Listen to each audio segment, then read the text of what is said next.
Izin Pak, soal lain Pak, ini kan MK akan memanggil beberapa menteri untuk dimintai keterangan hari Jumat nanti, kayak Pak Muhadjir sama Ibu Menkyu. Mungkin ada pesan? Ya, semuanya akan hadir karena diundang oleh MK, semuanya akan hadir hari Jumat katanya.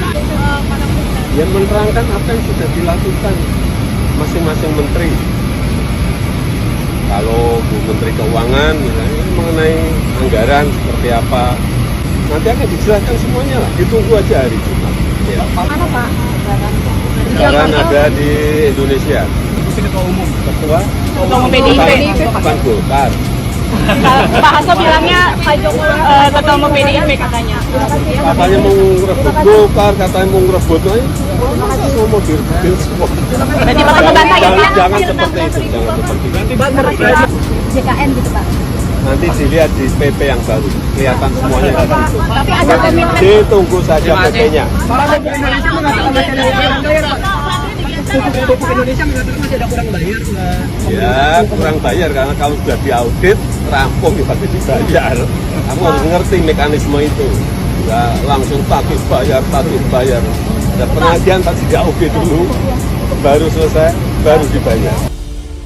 Pemanggilan 3 dari 4 menteri ke MK untuk menjadi saksi dalam sidang sengketa Pilpres 2024 dinilai banyak pihak akan memberikan sejarah baru karena 3 dari 4 menteri tersebut dinilai tidak bisa diajak kong-kali-kong Presiden Jokowi dan dikenal berintegritas tinggi. Sehingga masyarakat berharap Menteri Koordinator Pembangunan Manusia dan Kebudayaan Muhadjir Effendi, Menteri Keuangan Sri Mulyani, dan Menteri Sosial Tri Risma hari ini bersaksi dengan jujur mengenai kebijakan penyaluran bansos yang dilakukan Jokowi dalam sidang sengketa Pilpres 2024.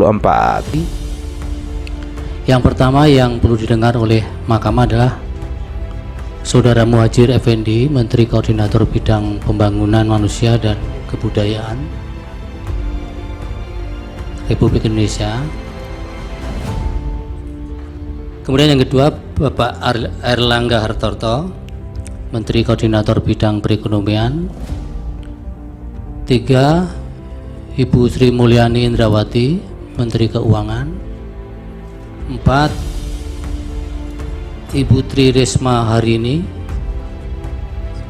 Menteri Sosial. Dan 5 dari Dewan Kehormatan Penyelenggara Pemilu. Jadi 5 yang dikategorikan penting didengar oleh Mahkamah. Ini bukan berarti Mahkamah mengakomodir permohonan pemohon 1 maupun 2, karena sebagaimana diskusi universalnya kan Sedangkan Menteri Bidang Perekonomian Airlangga Hartarto yang juga dipanggil MK untuk bersaksi dalam sidang sengketa Pilpres 2024 dikenal dekat dengan Jokowi dan merupakan Ketua Umum Partai Golkar. Sementara itu, Mensos Risma sendiri mengaku belum mendapatkan undangan secara resmi terkait permintaan untuk menjadi saksi di MK. Ia mengaku masih menunggu pemanggilan. Undangannya belum ia terima. Risma tidak banyak merespon terkait pertanyaan wartawan, namun ia menegaskan akan menghadiri sidang sengketa Pilpres jika telah mendapatkan undangan secara resmi. Yang mengalir tiada henti, bahwa BPNT dan PKH itu lumrah atau biasanya itu keluar di awal bulan Maret, itu data saya yang di DIY. Tetapi untuk tahun 2024 ini memang keluarnya cukup membuat kita terkaget-kaget. Di bulan Januari Februari di luar, masih ditambah di luar yang ada di dalam payungnya Kemensos. Bantuan sosial yang mengalir itu yang kami lihat, saya soalnya langsung juga ke banyak titik, tidak ke beberapa, ke banyak titik. Ada beras macam-macam bergulir, saya nggak tahu tulisannya apa, tapi orang taunya itu bansos. Bansos taunya ya dari Kemensos. Itu mengalir semua, tiada henti menjelang coblosan 14 Februari. Nah, kami membutuhkan ini untuk bisa kemudian mendudukkan persoalan. Siapa yang bertanggung jawab? Oh, Kemensos hanya ini.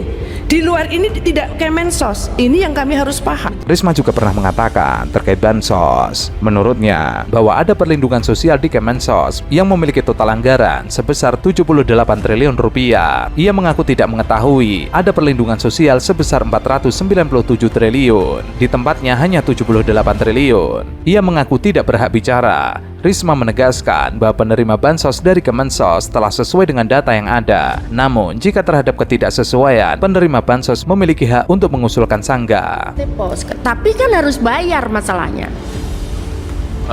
Pimpinan, Kami nggak ada anggaran. kalau pimpinan ada dikit tanggapan. Tadi mohon maaf Bu, tadi Bu bilang tadi bulan Januari 2024 sudah ada pencairan ya. Iya. Tanggal berapa Bu? 26. Itu Ibu baru transfer ke bank atau memang sudah cair? Iya. SPM itu surat perintah membayar kami. Bayar ke bank. Ya, Kementerian Keuangan kapan ngirim uangnya ke Ibu? Pak, ini kalau bansos itu enggak pernah. Ini yang ini 2021 itu 4 Januari. Saya transfer SPM pertama ini. Enggak, bukan bansosnya, itu kan APBN Bu. APBN itu kan ada prosesnya, masih siklus anggaran. Saya kan nagihkan ke keuangan bayar kapanpun saya nggak masalah. Kan itu kan jadi gini kan, yang anggaran itu ada namanya anggaran besar itu kan dari Menteri Kami Keuangan. tahu, Pak. Kami Anggaran tahu. besarnya itu di Menteri Keuangan, itu apa namanya, Ya. pusat anggaran. Masa Ibu baru awal sudah ada uang Udah, situ? Pak. Ada, Pak. Ya makanya saya minta tanggal berapa Menteri Keuangan mengirim ke Ibu? Kan Saya anggaran. dipanya kan Ya, November. Pak, yang harus diklarifikasi itu anggaran itu langsung dari kas negara ke penerima bantuan, gitu. Ke bank penyalur, ke bank penyalur.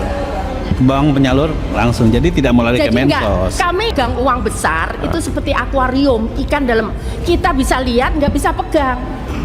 Karena uang itu langsung ke KPM, Pak, bukan lewat kami uangnya. Lebih lanjut, Tri Risma hari ini mengaku tidak mengetahui mengenai meroketnya penyaluran bantuan sosial jelang pemilu 2024. Bansos pemilu ramai disorot karena dinilai bermuatan politis. Ia tidak tahu karena sebagian besar bansos tidak disalurkan oleh pihaknya. Menurut Risma, Kemensos hanya menyalurkan 78 triliun dari total 497 triliun anggaran perlindungan sosial. Risma mengatakan bahwa setiap tahun pemerintah mengeluarkan surat perintah membayar untuk bansos. Pada tahun ini, SPM tersebut dikeluarkan pada 26 Januari lalu dan sekitar 2 pekan lalu sebelum pemilihan umum 2024 yang diselenggarakan 14 Februari 2024. Anggaran bansos yang dikeluarkan melalui SPM tersebut langsung disalurkan ke keluarga penerima manfaat melalui bank penyalur. Kemensos disebut tidak secara langsung memegang anggaran bansos. Sementara itu, musisi legendaris Iwan Fals menanggapi soal disebutnya nama Jokowi berulang kali dalam persidangan hasil Pilpres 2024 di MK.